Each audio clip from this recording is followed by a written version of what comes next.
Hey there, guys. It's Joe. Welcome back to the Glass Room, where we talk about the truth, no matter how uncomfortable it might be. Today, we're tackling a story that's not just about politics, but also about justice, or the lack thereof. We are diving into Elon Musk's recent call to King Charles to disband the UK Parliament over the handling of the Grooming Gang Scandal, something that's rocked the UK for decades. First off, Elon Musk, who's known for his no-hold-barred approach to social media, took to his platform X to make a very bold statement. He has suggested that King Charles should dissolve the UK Parliament due to what he sees as a failure in addressing the Grooming Gang Scandal. He's made multiple posts on X about this over the last few days. Here's an example of some of the things that he has said. The king must act before it's too late, suggesting a general election for the sake and security of Britain. Others have tweeted about Elon's desire for the UK to take more accountability in these scandals, and Elon has retweeted a few of those and added on to them. Here's an example. It is my earnest hope that His Majesty considers this matter in the interest of his subjects. Now, before we dive into this controversy, let's understand why Musk is so fired up about this. Now, if you haven't heard of this before, the Grooming Gang Scandals in the UK involved organized groups predominantly of British Pakistani descent, and they have systemically exploited children, mainly young girls, for sexual abuse. And this isn't a small issue. We are talking about thousands of victims over decades in towns like Oldham, Rotherham, Telford, and Rochdale, and the things these young girls experience are extremely graphic and terrifying. According to the Telegraph in the UK, these girls would experience gang rape by 5 or 6 men at a time while forcefully being silenced. They provide specific examples, like Lucy Lowe from Telford, who died at the age of 16 alongside her mother and sister when her abuser set fire to her home. She had given birth to her abuser's child when she was 14 and was pregnant when she died. But that's just one of many cases. According to the BBC, in 2012, 9 men were convicted in child sexual exploitation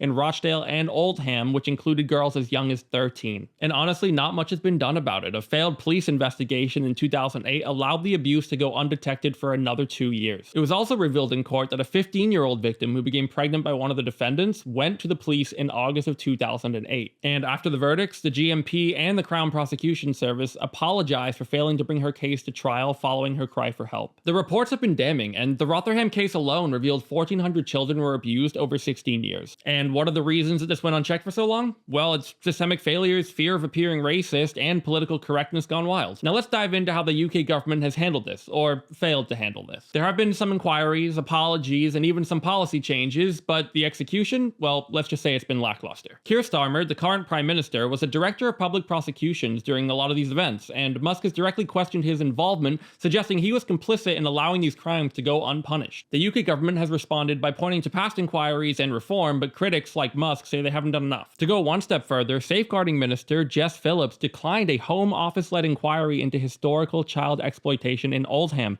suggesting that the local council should handle it instead. The government insists that local council should handle such inquiries, but this just smells like passing the buck to me. According to some news outlets, a public inquiry wasn't done because they were afraid of seeming racist. It was felt that some suspects weren't investigated because it would have been seen as politically incorrect. And it seems to have been cover-up after cover-up on all of these incidents. According to Yahoo News, in 2004, a Channel 4 documentary into abuse in Bradford was delayed after police forces warned the evidence of Asian men targeting young white girls could inflame racial tensions. According to the BBC, in Rochdale, there was serious allegations of police misconduct, including failing to record crimes or protecting children, and in some instances labeling victims as co-conspirators. And the Telegraph writes that Maggie Oliver, the previous Greater Manchester police detective who helped uncover the widespread abuse in Rochdale, had zero faith that the Prime Minister would do anything to hold these people accountable. The Telegraph goes on to write that previous reports have been published into the failures of the police and local councils to prevent abuse in towns like Rotherham, Rochdale, and Telford,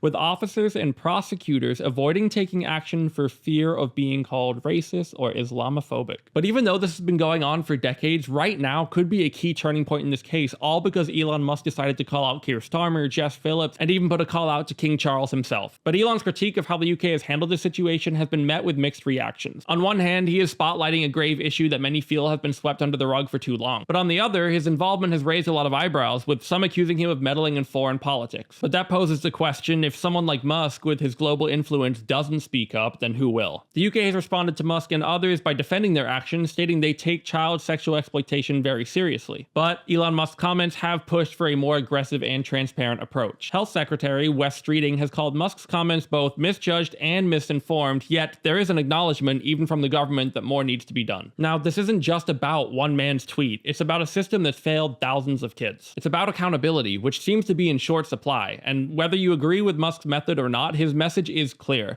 The UK needs to confront this scandal head on, not just with words, but with actions. And if you want to help by getting this video out there to more viewers, then feel free to like this video and subscribe to our channel as well. Let's keep pushing for truth and justice, because if we don't know who will. And to all my rational thinkers out there who like to look at a situation from both sides of the political spectrum, thank you for watching. And remember, keep questioning, keep learning, and stay brave. I'm Joe Wheatley. Thank you for joining me in the Glass Room. I'll see you in the next video.